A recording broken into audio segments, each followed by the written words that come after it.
and of learning that is possible for kids using these devices. When properly supported and managed by teachers who make the best use of them, can be a powerful learning. If you're against having cell phones in school, just in general, this next paragraph would be evidence. Perfect. Absolutely. Okay? Oh, yeah. So remember, we're always looking for evidence. So if you were against having cell phones in high school, or school, this paragraph is evidence. On the other hand, a study released in May by the Center for Economic Performance at the London School of Economics looked at 91 schools in 4 cities in England where more than 90% of teenagers own a mobile phone. The study found that test scores, here we go, because their numbers don't lie, were 6.41% higher at schools where cell phone use is prohibited. So in other words, because the cell phones were taken away or they were left at home, what happened to the test scores? They went up. The researchers concluded that mobile phones can have a negative impact on productivity through distraction, particularly, and look at this particular statistic, among low-achieving students. Now, these are students, and this is not to disrespect, these are students who did pass, for example, FCAT, EOC, FSA, retakes, etc. Among low-achieving students who benefited most from the ban. And what were their gains? 14%. 14%. Whoa. And again, the numbers do not lie.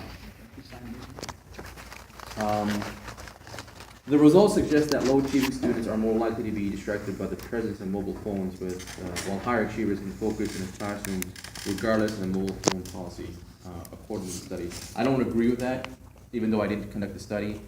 This last part here is like, oh well, if you have a high-achieving student who's an A+ student throughout, that all A+ students are able to multitask mentally.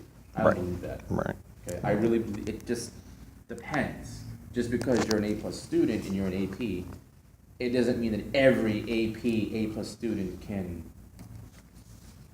at the same time. You know what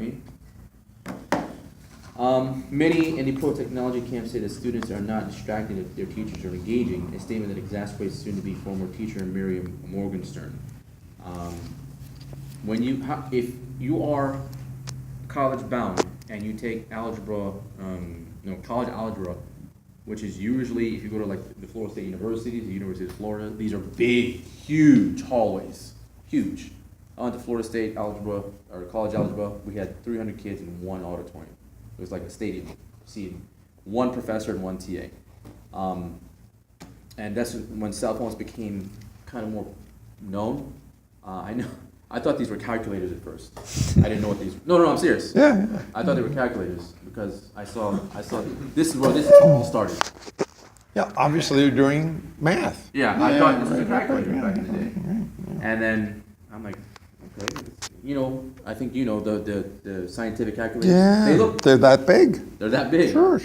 So I'm thinking, okay, no problem. And then all of a